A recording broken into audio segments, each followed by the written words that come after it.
In terms of challenges that I've seen out there, the first is going back to basics. So people are getting a little too fixated on the tech, so artificial intelligence. So they want to do an artificial intelligence project and they go off down that path, they start exploring and trying to understand the algorithms and how it all works. But those projects tend not to go anywhere, is my experience. The ones that go somewhere go back to the first principles of a business case. So is there an underlying business case to do this? And what is that business case? And it gets grounded in that. And there's nothing new about doing a business case, and there's nothing new about how you go about that. And so that step seems to get missed at the moment in the flurry that's going on around artificial intelligence. And it constantly amazes me how many times people are trying to skip that step with artificial intelligence and cognitive systems. The next one, I'm sort of going to reiterate the data security, data sovereignty. So that's the next barrier that I keep seeing happen. So the first is people don't have a business case and they haven't thought about why am I doing this other than it's really cool and everyone's talking about it. The second one that will bring you to a grinding halt immediately is data security, data sovereignty, particularly if you're in banking. That will very quickly put you off the rails.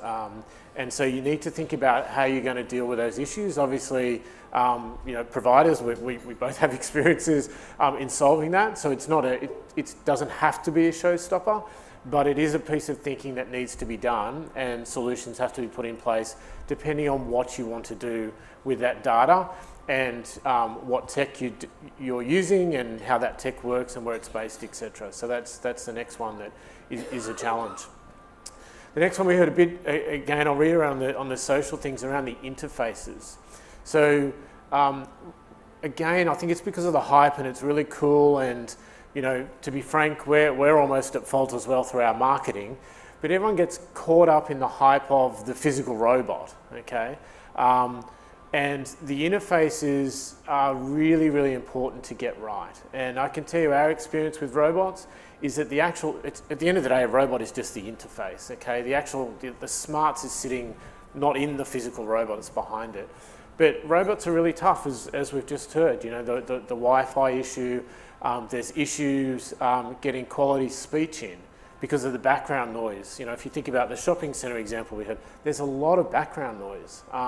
If you think about, so we've done work with the Hilton, if you think about a hotel lobby, there's a lot of background noise. And so what that means is it's hard to get good quality audio coming through that.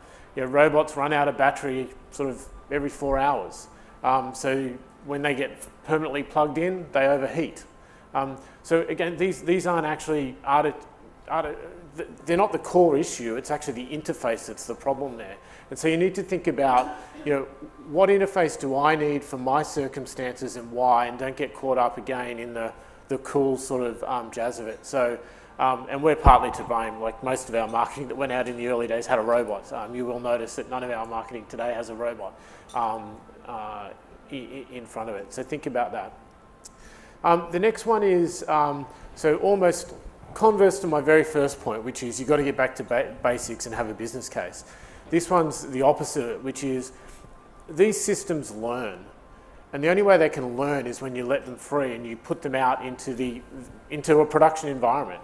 So most organisations, through years and years of doing IT projects, will do lots and lots of testing, be quite conservative, take a waterfall approach to things, and they won't actually release the solution out, be it to the employees, be it to the end customers, until it's been through a lot of testing, which sort of defeats the purpose when these systems are all about learning. And the only way to learn is to actually be out there in the end environment, okay? So if you take an example where my end game is an end customer, and I'll talk about the Ubank one again, because it's here in Australia, we were live with customers in 8 weeks, okay? And the reason we were doing that is because we were teaching it in that 8 weeks through experiences that our team could bring from IBM and the knowledge of the Ubank team. But the way that someone who works in Ubank or someone who works in the banking industry thinks about banking products and asks questions is very different than how a customer of a bank thinks about products, because they don't actually think about products. They don't think about home loans. They're actually thinking about the house they've just bought. And the home loan is a necessary evil, okay? No one goes to the market thinking, I'm going to go shop and buy a home loan. They go and buy a house, and then they go, oh, I've got to get a home loan. So the way people interact and ask questions is very, very different.